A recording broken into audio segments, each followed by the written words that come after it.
Okay, number 6 na tayo for Gen Ed Math.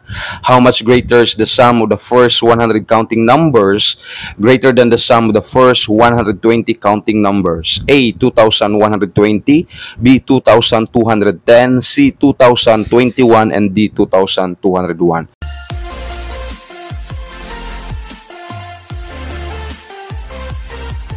So, ang una natin kukunin dito is yung sum ng first 100 counting numbers.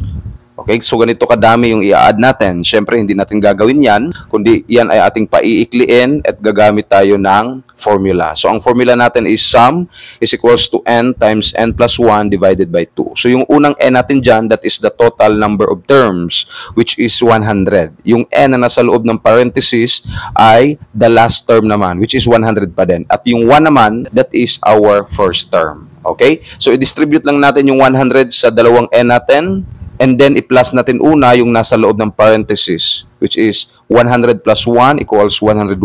Then, i-multiply na natin yung 100 times 101. Then, we will get 10,100.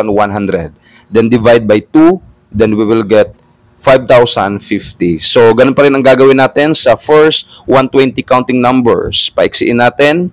And then, same formula. Distribute 120 to the ends. Then, uunahin pa rin natin ang nasa loob ng parenthesis. 120 plus 1 equals 121. Then, multiply 120 times 121 equals 14,520.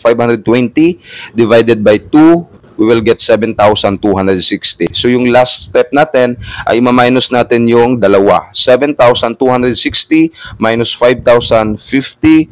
And our final answer is 2,210. So, ang correct answer natin is B, 2,210. Okay, kayo naman ang sumagot sa ating 6.1 Gen Ed Math at ang inyong mga sagot ay ilagay sa ating comment section.